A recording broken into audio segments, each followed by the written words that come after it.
If you guys are looking to have fun, you need to connect with Derreck. I'm just like... Buy me a beer. Yes, I would agree. It brought back a trip, memory from a trip on a bus in Mexico with you, Derreck, right there. You probably, Cuba, I think it was Cuba. You don't remember it for some reason. I've had the pleasure of traveling a lot with Derreck and, of course, his always awesome Uncle Quincy. How many of you guys have seen Quincy at a Deal Maker in the past? All right. The guy who's near and dear to our hearts.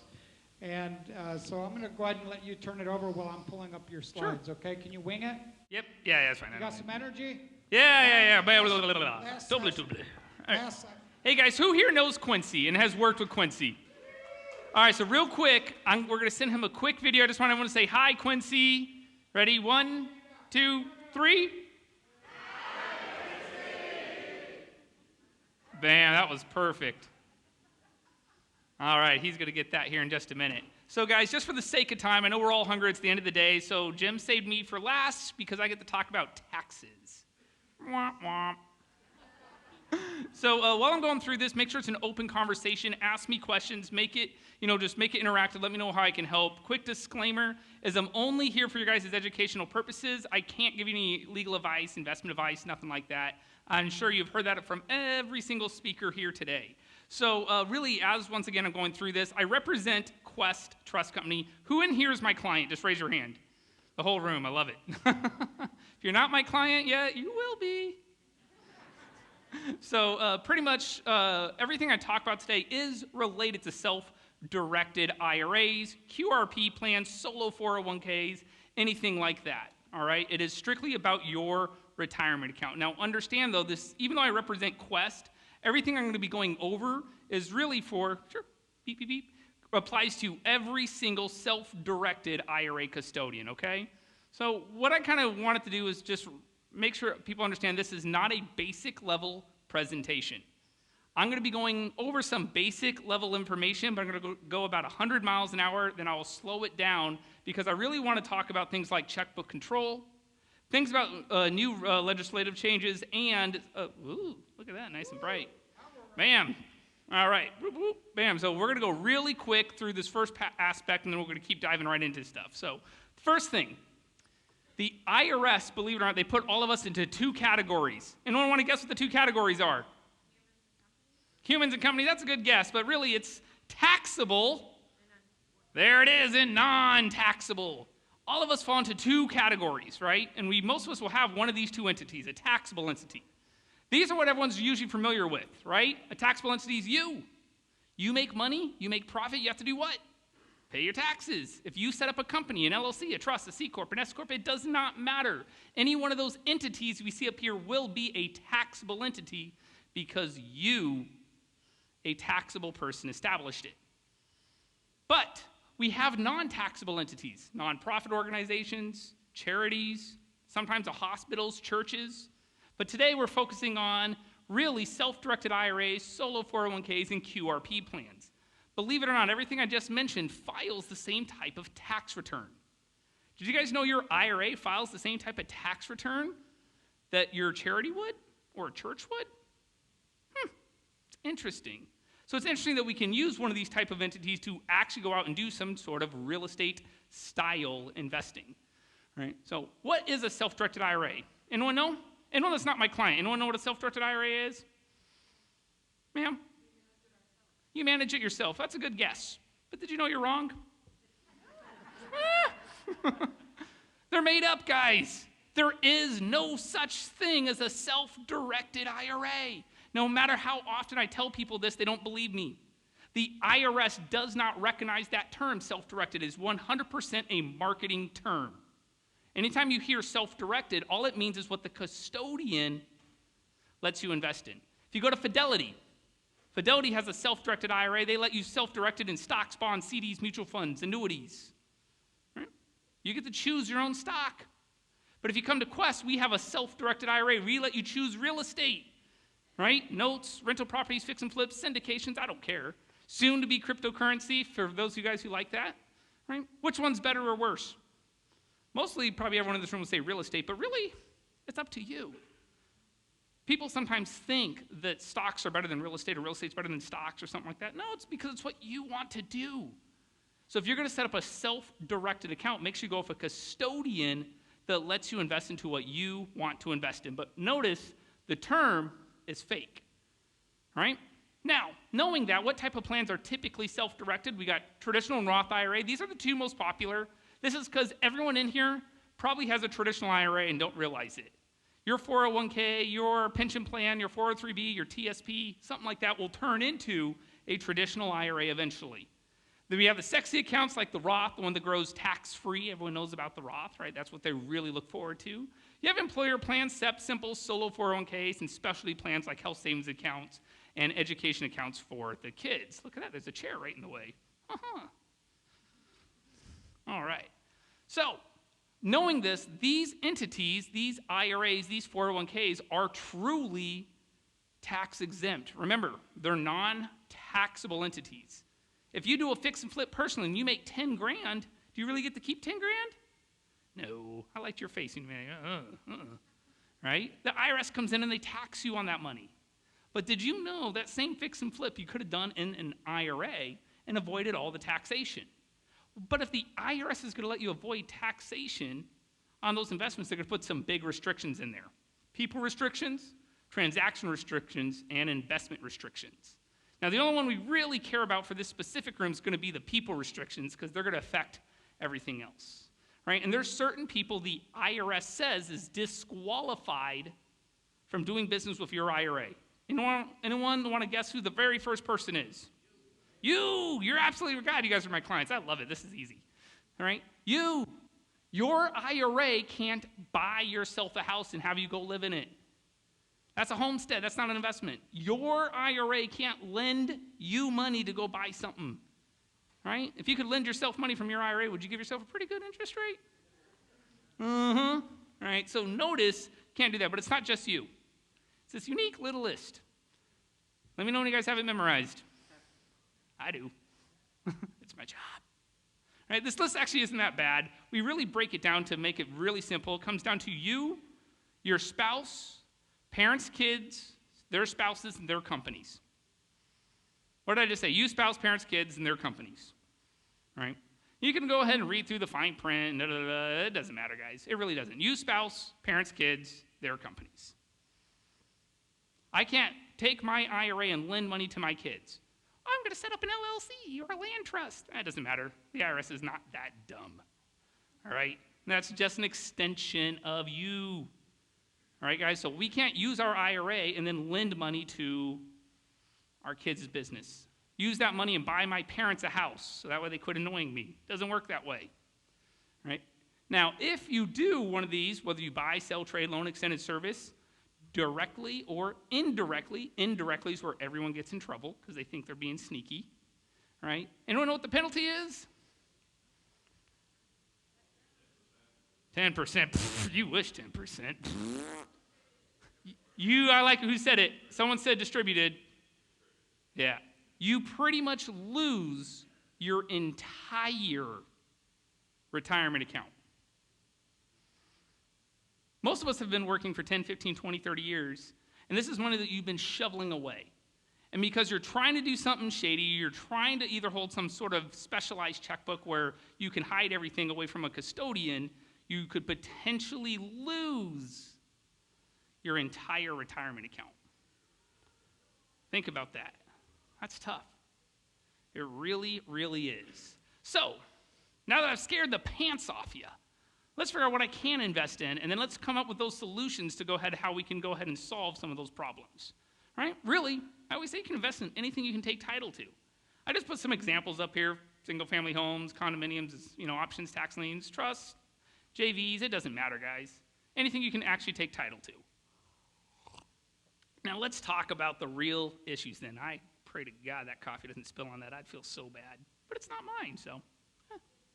All right. About the issues, there's two issues that we typically see, and it always comes down to the same thing. It's how do I use the IRA? And there's only two methods.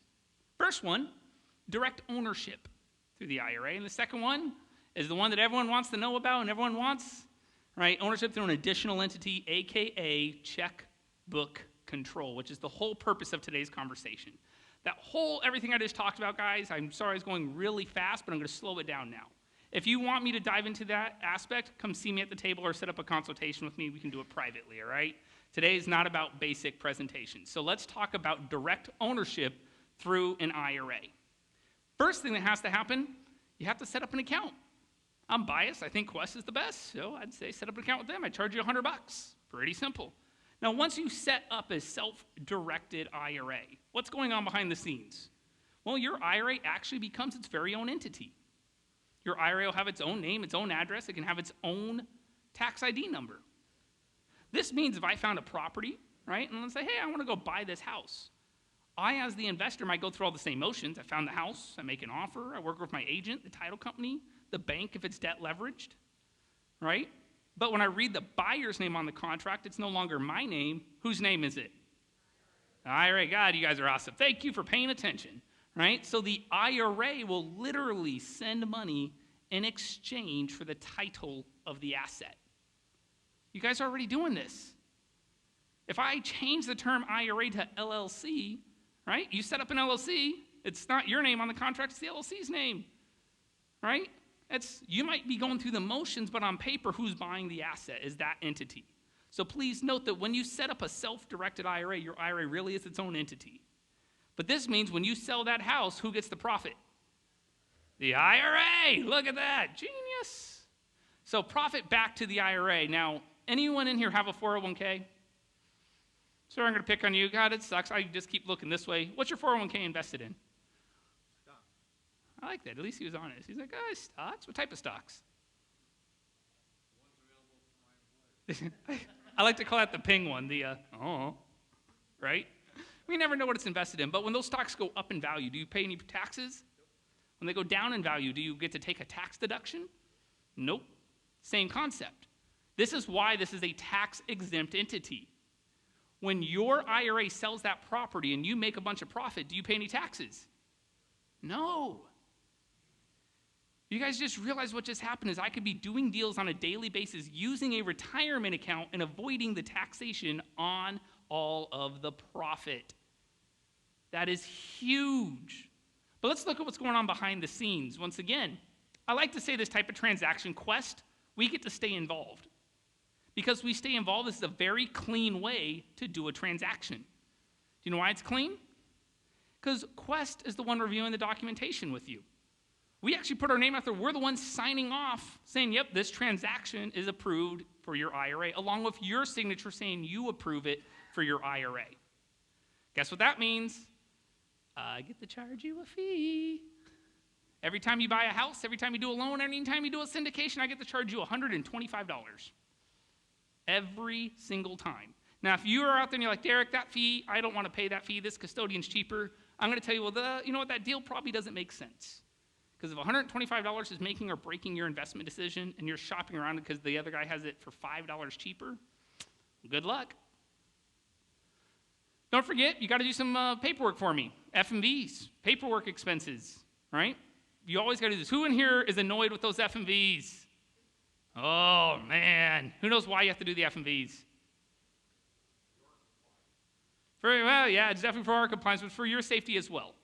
I have no clue what your asset is worth.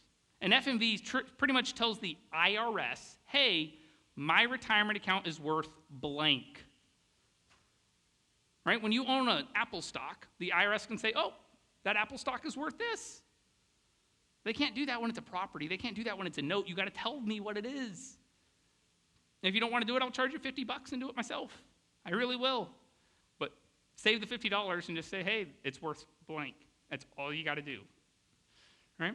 So let's look at a quick example of an investment. What I like to do right here is I put 3 different IRAs up on the screen, a Roth, traditional, HSA. I purposely made them equal out to be 100 grand. Sorry, guys, I'm right in your way.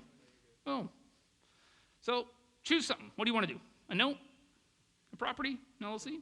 Property. He says a property. All right, we're going to stick with property then. Let's say we found this house. We're going to buy this house. Well, this means if we notice the house is 100 grand, if we're going to use 3 different IRAs together, the IRAs are each a partial owner of that said property. So guess how much percentage they own? 2010-70 equaling 100%. Any questions about this so far? I'm going really quick because I want to get to the good stuff. Man, you guys are easy. Alrighty. So, what are some pros to this method? I like to say this is a great way for using multiple IRAs. I've had a couple of you guys come up to me while I've been here today and have really talked about, well, I don't have a lot of money in my account. What do I do? Partner with another IRA. Think about it. We can use this. Why do you think the IRS likes it? IRS likes this method I just went through because they're not looking at your books. Whose books are they looking at? Beep, beep. Me, right? Because of this, this is a great way if you are a beginner, right? If you've never used a self-directed IRA before in your life, I would say this is probably the best way to do any type of transaction, all right? This is because Quest, we get to hold your hand. We will 100% review all the investment documents with you and make sure it has the right retirement language to keep you in compliance. But guess what? You got some cons. I get to charge you a fee. Don't forget about those fees. If I'm going to hold your hand, we're going to charge you $125 every time you want to do a brand new transaction. Probably never had someone come up here and be so honest about those fees, huh? Right? Don't forget about the paperwork you have to do. And lastly, Quest sees everything that you guys need to do. Right? We see all your paperwork. We see the asset. We see everything. Everything. Who here likes to hide their name? Who likes to take their name out of the county records? Right? Who wants to have a little bit more anonymity? Well, there's a way for that. Right? Now, before we dive into that, because that's what the checkbook control brings about, we need to define it. We need to define what checkbook control means. Who thinks they know what it means? Anyone? I don't want to take a shot before I make fun of you guys.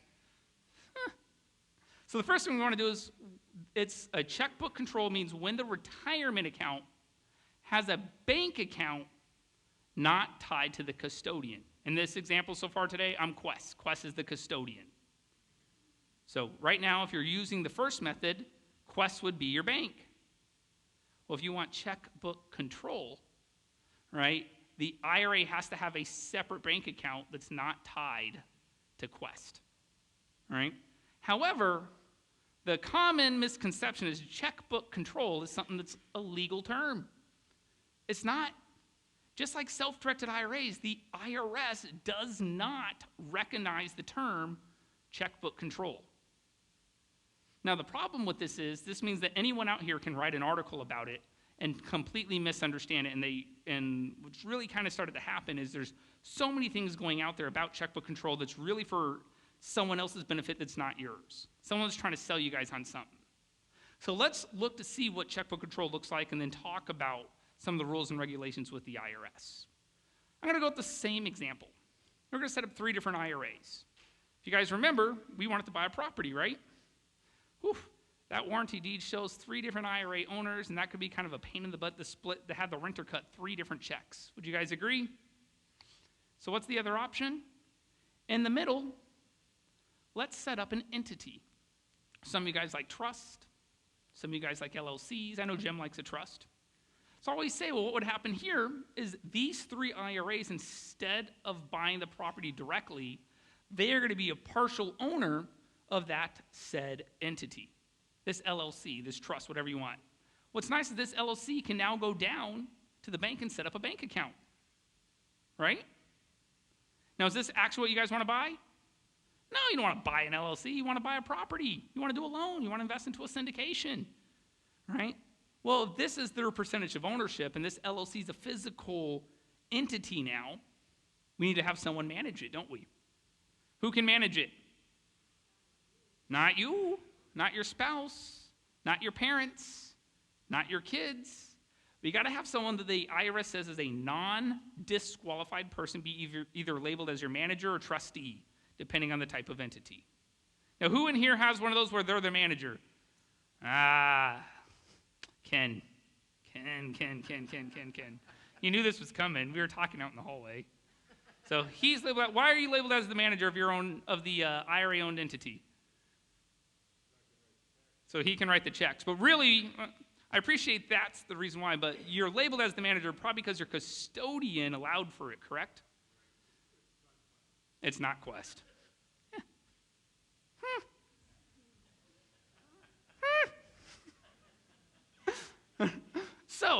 anytime I always say this list about who can manage the entity, most of you out there heard me say family. I didn't say family. Who didn't I label? Siblings, uncles, right? The IRS labels these specific people because normally this is how wealth gets passed. If I kick the bucket tomorrow, my wife gets the money. Love my sister to death, but she's chopped liver, right? So most of the time, you have to understand that what happens is these people are labeled disqualified because they're the ones that will ultimately inherit your wealth. Right? So we can label other family members, right? We can label a sibling, we can label a brother, we can label a sister, right? As long as they're not someone who's going to inherit that wealth. Now, what we see here on the screen, this LLC or trust, is once again not really the investment. But guess what? It can go out and do as many investments as it wants. It has all the cash, right? It can go out and do all this stuff. And guess how much fees I get to charge you? 0. That sounds pretty attractive. If I don't get to charge you any fees, that's the problem. People go, well, I don't want to pay that $125. If I can get rid of it, man, I'll tell you right now, $125, I don't know about that, man. $125, I do this one time, and I'll pay. That's literally the conversation I have with someone, just like that. That's what it sounds like. Now, this is actually pretty attractive to most people. So let's look at some of the pros. First off, it's very hidden. Why is it hidden? Yeah, it's in a trust. It's in an LLC. It's in something that's not your name specifically, right? Very cheap on fees, and boy, is it easy to write a check, right? What are some of the cons? First off, I'm going to argue that non-disqualified person. I got to find someone I trust, someone I know, someone that I pray to God doesn't write themselves a check and run away to Mexico. Right? You have to set up the entity. Quest can't do it. Right? Quest physically can't set up that type of entity for you. You have to have an attorney or CPA or someone that you trust. Or maybe you can do it yourself. It's not the IRS's favored method. Why do you think that is? There you go. You nailed it. Those who didn't hear, they said, well, they can't see it. This means it's a very dangerous responsibility. Who do you think the IRS is going to look at first? The custodian, the client that is using their IRA to buy an asset directly, where the custodian has to review all the paperwork. By the way, we get audited 5 times a year, 4 times by the Texas Banking Division, and once typically by the IRS. Congratulations. But we take that on, not you. Or the person that's trying to hide it in the LLC or trust. Where do you think their eyes seem to divert? Now, after I go through all of this, I got to go out there and one of you are going to ask me this question. Hey, Derek, can I be my own trustee? Can I be my own manager? Who wanted to ask me that question? Yeah, no one wants to raise their hand now. No! Come on! This is generally a prohibited transaction, all right? You can't be your own manager. You can't be your own trustee. All right, but Ken says, my custodian let me do it. And there used to be a big argument. Who knows what the argument was for the longest time? Give you guys a hint, it's highlighted. Right? It used to be that if you consider this is a direct copy from, and I cited it right down there, lawcornell.edu, if you guys want to look it up yourself. All right? But prohibited transactions fall under IRS Revenue Code 4975. This is Section C. We're going to look at subsection C. Once again, that was 4975, Section C, subsection C. That says you cannot provide any type of service to your IRA. Now, when I write a check, is that considered a service? Yeah, sure. I can go ahead. I think that's a pretty solid argument, but I think you get at the same time, you can be like, well, I didn't really do anything. I didn't work in the house. Right? All I did was write a check for closing. Is that really a service? And this has been actually the argument for the longest time. Who's heard that? Who's heard John Heyer, Jeff Watson, Quincy and stuff argue about that point before? But you know what's really funny? Keep reading on the screen. So we're going to start with A, sale, exchange, leasing a property. You can't do that. Well, yeah, I get that. Right? Lending of money. We can't lend money to ourselves. It physically tells us that. Right? Furnishing of goods, services. These transfers We can't transfer, something back and forth from a taxable entity to a non-taxable entity. But what does E say? The act by a disqualified person who is the fiduciary, whereby he deals with the income or assets of the plan in their own interests or for the plan's interest. Physically says it in the IRS tax code that a disqualified person, who's disqualified? You, spouse, parents, kids. Who is the fiduciary? What's a fiduciary? Usually it's going to be the account owner. This can also extend to sometimes people that are labeled as the beneficiary. This could also extend to your custodian. Sometimes this can even extend to certain business partners. So an act by a disqualified person who's the fiduciary deals with the income or assets of the plan. Says it right in there that you can't physically deal with the own income. And what's funny is everyone has always been arguing so much about the service side, and they don't just keep reading. What happens when you read IRS revenue codes and tax codes? It is so boring. It is the most boring thing you've ever going to do in your life. I promise you that Quest pays me too much money to do it. All right? But the thing is, a lot of times people get down to a spot and they quit reading. This happens all the time. So, knowing that then, if I can't be the own manager, what else is there, right? What are some of the other risks involved? First off is education. Who keeps up with the tax code in here besides me? Last year I had to speak in front of Congress on 6 different occasions. That's not an exaggeration, 6 times. Who knows why I had to speak in front of Congress? Because of the bills that were being passed, bills 138, 301 through 138, 314, that all talked about pretty much diminishing your self-directed IRAs. And we had to go fight to keep them active, to keep it to where you guys could own entities, where you guys could do syndications. So, if you have your own checkbook, and Ken, I'm sorry to pick on you. When did you set up your account? 2011. 11 years ago, he set up his IRA with checkbook control where he was labeled as the manager. How often do you think tax code has changed since 2011? Every year. I like you. All right? Next, new RMDs. Who's heard about the new RMD rule for the inherited accounts? Love it. Handful of people. Ooh, how do I go back? All right? You could lose it all. Many of you guys out there want to be your own manager, your own trustee, your own aspect, right, where you're running that type of account, and you're risking your entire retirement account for that aspect. Lastly, if you enter into a prohibited transaction, did you know that it's not just the person's IRA that's involved that gets penalized? It's whoever the other individual was as well. So if I lent money to my son to start his business, let's say, and I used my IRA, not only do I lose my entire retirement account, it gets distributed to me at face value, I get to pay all those taxes, my son would indirectly also get the same distribution and no taxes on that same dollar figure. Did you guys know that? That's a very dangerous responsibility. But why do you guys want it? Fees, saves on fees, funding times. It's a great way to hide your name. So you want to ask these type of questions before you set up a checkbook control account. Does this make sense for me? Quest will easily let you go through these motions no matter what. That's why we openly talk about it. It's very easy for your IRA to establish an LLC or trust. As a matter of fact, most people in this room that have been my client for a long time will set up their accounts this way because it makes sense. But if you're a beginner, don't start with this method. All right? So step 1, guys, you got to establish an account with me. Step 2, we got to get it funded by doing a transfer or rollover. And step 3, you got to locate your investment. Anyone here have money just sitting stagnant in their IRA? You do? Why? If you guys don't know what to do with your money, all right, and I'm going to go ahead and say if it's $50,000 or more, all right, and you're just have it sitting there, you know what you guys should probably consider, and I can't recommend anything, but hey, Tom, where are you at? Oh, there's Tom.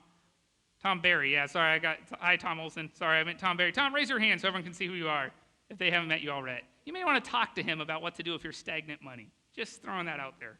Hint, hint, hint. All right, guys. So contact an IRA specialist if you guys have any questions. I hope this helped. I want to take a couple of minutes now and before we dive to the questions is talk real briefly about our Expo. Who here truly has worked with Quincy? A couple of you guys. Do you guys see his email up there?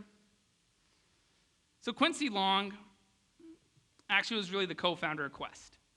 And he started off in about 2001, all right, as to be honest, it was a joke. And he's actually helped teach and educate most of you guys, whether you realize it or not. Who here likes John Heyer and thinks he's funny? All right? Who here thinks John Heyer is super smart? Did you guys know Quincy Long was the one who told him to get into this field because he was the only person who could debate him properly? John Heyer did not understand self-directed IRAs, solo 401ks, or anything along those lines, and Quincy Long taught him personally. Did you guys know that? It's Quincy's fault. When Jeff Watson comes up here tomorrow, ask him who is the smartest person he's ever met. And he's going to say Quincy. Who here knows Quincy's sick? What's he sick with, guys? He has Parkinson's. I've had to take over most of Quincy's speeches because he wants to be here and he can't.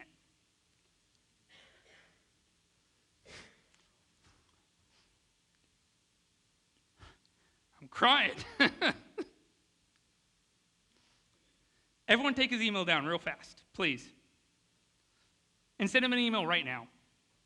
If you know who he is, if he's taught you anything, email him, and all I want you to do is say, hey, Quincy, we miss you. That's it. Nothing more. He wants to be here with you guys, and he can't travel anymore. And it's starting to hurt him because he loves this business. He loves working with you guys. So we're going to our Expo. Who here knows what our Expo is?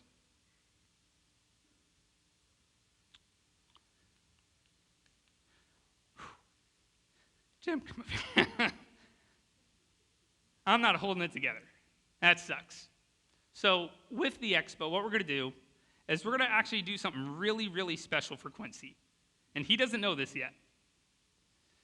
But we made a video for him. And we got some rewards coming his way.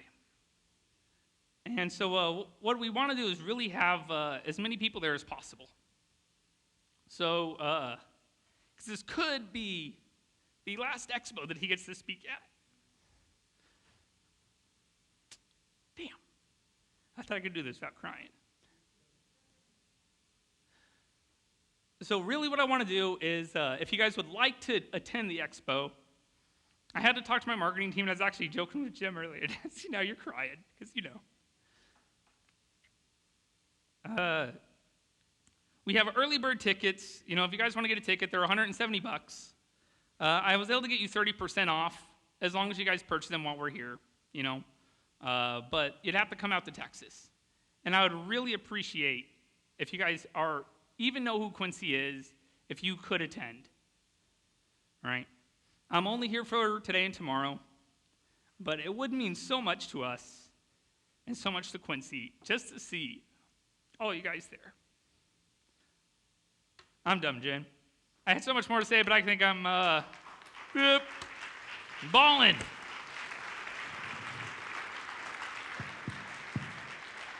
That was beautiful. In all seriousness, the Quest Expo is my favorite real estate event, other than maybe Deal Maker. Okay. Honestly, and my event in September and Quest Expo are like two weeks or whatever apart. I'm going to be at both. Actually, I'm speaking. Yep, we got you very speaking up there. That you guys, it's a huge event. Last time there was like 600 people. Are you expecting like? So our goal is to hit 1,000 people this year. I think they're going to hit it easy. Yeah. So what was actually really sad about that is we wanted 1,500, and when we told them that, the fire marshal told us we're not allowed to have an event that size. Yeah. Well. So once we hit kind of to about 1,100 tickets, we have to shut it off.